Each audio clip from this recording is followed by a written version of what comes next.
Olá, seja muito bem-vindo a mais um episódio Flash Score, aquele nosso aquecimento, pré-jogo, mais uma rodada do Campeonato Brasileiro. Peço a você o seu like, mãozinha que está aqui embaixo, que é muito importante para que o YouTube entregue para outros amantes do futebol, aqueles que gostam de fazer o aquecimento antes da bola rolar. Comenta quanto vai ser o jogo e, claro, compartilha com os amigos e dá uma olhada se está inscrito ou não. Se não tiver, se inscreve no canal, dá aquela moral, porque sabadão com o Atlético Goianiense e Botafogo eu convoco o titular do nosso time, Flash Score, para bater papo, Eduardo Gerac. Edu, tudo bem? Seja muito bem-vindo. O ex-líder vai entrar em campo contra o Lanterna e que tem uma novidade que eu vou contar já já para você aí, que é uma surpresa. Mas vamos lá, tudo bem, Edu? Vamos lá. Olá, Fábio, tudo bem? Sim, um grande abraço a você, às amigas, aos amigos aqui da Flash Score, né? Nesse nosso pré-jogo, né? Que já virou uma tradição aqui dentro da nossa plataforma. Bom, não só esse jogo, né? Como vários outros aí, jogos importantíssimos. E já lembrando também que agosto é aquele mês sempre muito, como eu diria, muito complicado, né? Para os times brasileiros. Claro que tem alguns que só estão no Campeonato Brasileiro, mas é aquela maratona, né? Afinal de contas, agora temos a volta da Copa do Brasil, depois já emenda com Libertadores os jogos de ida e volta. Então tem bastante coisa para a gente falar, né? Não dá, obviamente, para isolar só um campeonato. Então vamos em frente aí com as grandes partidas desse final de semana, Fábio. E um calendário pesado, como você disse, Edu, e em que o técnico Arthur Jorge, por exemplo, perdeu dois jogadores importantíssimos, né? O Eduardo, que só volta ano que vem, uma lesão muscular que o levou a uma cirurgia, tamanha gravidade do caso. O Júnior Santos, artilheiro do Botafogo na Libertadores, que daqui a pouquinho também vai ter o confronto com o Palmeiras, e ele foi para uma cirurgia numa fratura de tíbia, só deve voltar lá para outubro, ou seja, desfalques importantes. Jefinho ainda não voltou à equipe, o Thiago Almada está com a seleção argentina, ele que foi contratado com a grande valor pelo Botafogo, está com a seleção lá nos Jogos Olímpicos, enfim. Mas mesmo assim, o Botafogo está lá em cima, né? Brigando com o Flamengo, com o jogo a menos, mas está empatado em pontos. Ou seja, ele começa hoje às 8 da noite, com a Elaine Trevisan, que vai narrar o jogo, começar a contar as emoções, podendo assumir a liderança. E aí empurrar o problema para o Flamengo. E daqui a pouco, né, a gente fala mais para frente sobre o Flamengo, mas e você vai narrar o jogo direto do Morumbi, mas o Botafogo tem tudo para jogar pressão no Flamengo. Ou eu estou falando alguma coisa errada pela campanha que vem fazendo o time? Não, não, eu concordo plenamente, Fábio. É isso, né? O Botafogo que deu uma oscilada, vamos dizer assim, né? Tirando a Copa do Brasil, se a gente for olhar só para o Campeonato Brasileiro, tem essa derrota recente contra o Cruzeiro, depois havia empatado no Morumbi com o São Paulo, e aí sim havia vencido o Inter, né? Mas, sem dúvida, perdeu duas peças importantes, mas, no meu modo de ver, o Arthur Jorge está com esse time, está com o elenco muito na mão ali. Eu acho que ele tem alternativas ali, né? Boas alternativas ali para realmente deixar o Botafogo brigando aí pelo título do Campeonato Brasileiro até o fim. É verdade que ainda tem a Copa do Brasil, né? O Botafogo que empatou em casa com o Bahia, vai ter uma partida duríssima lá em Salvador contra o tricolor da Boa Terra, e depois, né, o duelo com o Palmeiras, né? O Palmeiras que também está meio mordido aí, né, por causa dos últimos resultados, mas sem dúvida o Botafogo vai conseguir sobreviver, sim, eu acho, principalmente no campeonato brasileiro. É sempre muito difícil esse mês de agosto, e eu estava puxando pela memória aqui, né, para a torcida do Glorioso aí ficar feliz. Faz tempo que o Botafogo não chega neste mês de agosto com vivo com as três competições, nas três competições, né? Eu realmente não lembro. Ele teve, acho que em 2017, ele estava na Copa do Brasil, numa competição sul-americana, mas no Campeonato Brasileiro ele estava lá no meio da tabela.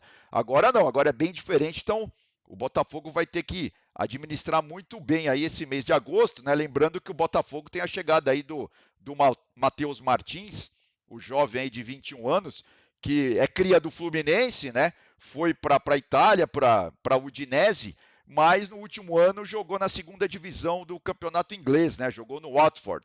Então vamos ver se ele se encaixa e pode ser realmente ele que joga na frente, é um atacante, né? Ele que com o Watford fez 6 gols, 2 assistências, é uma peça aí que vai chegar, que o Arthur Jorge já tem à disposição aí, inclusive para esse jogo contra o Atlético Goianiense. E ainda falando especificamente do Botafogo, Fábio, até temos uma tela aí para mostrar, né?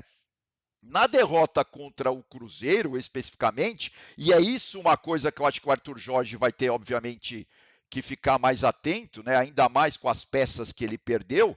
Você vê, foram 18 tentativas de gol, 10 chutes no gol, né? Muitos passes aí, quase 500 passes completados, 67 ataques perigosos, ou seja, perto ou dentro da área adversária, teve até 51% de posse de bola, mas não conseguiu fazer gol. Perdeu 3-0 para o Cruzeiro. É verdade que o Cássio estava numa noite muito boa, muito iluminada, mas tirando o bom desempenho do Cássio, né, o goleiro do Cruzeiro, o Botafogo poderia ter sido um pouco mais efetivo, né, lá na frente.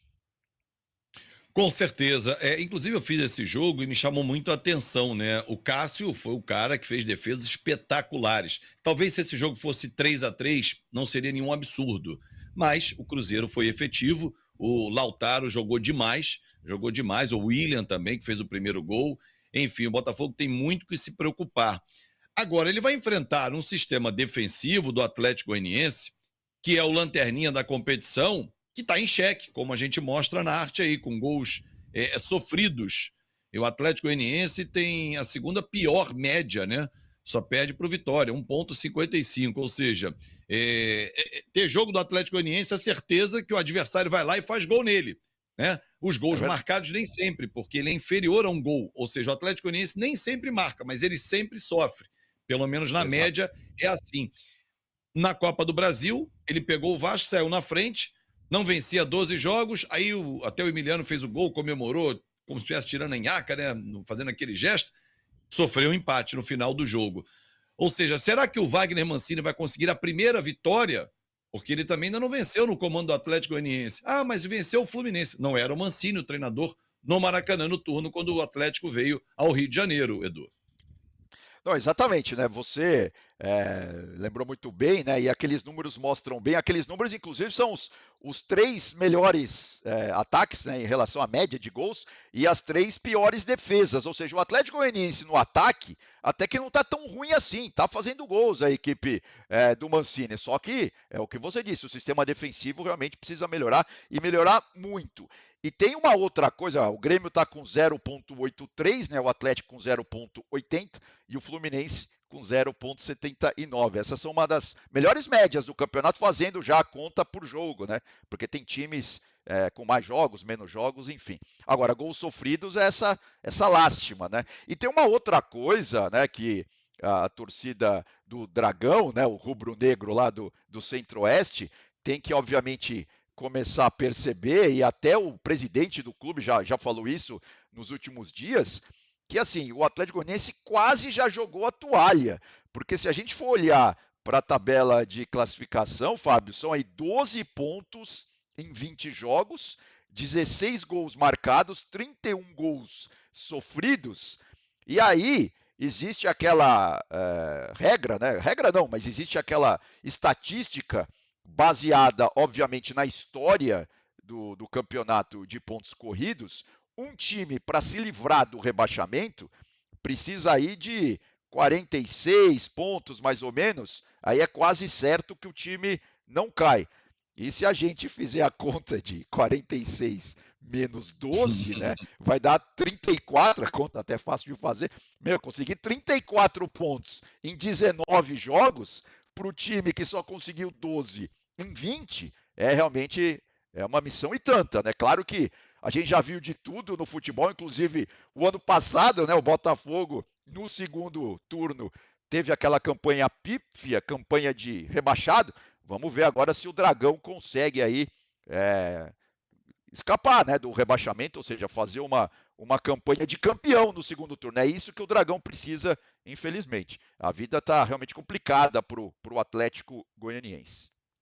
Com certeza, e essa rodada vai mostrar se o Dragão dentro de casa tem força ou não A 21ª, a Elaine Trevisan vai acompanhar tudo e contar em flashcore.com.br, no nosso aplicativo também. Edu, grande abraço, até o próximo programa, hein? Abração, Fábio. Até a próxima. Valeu, e você que acompanhou aqui até o final, não esquece, dedão no like, tá aqui embaixo a mãozinha de graça, solta o dedo no like, compartilha para geral, para os seus amigos e se inscreve no nosso canal. Um grande abraço e até a próxima.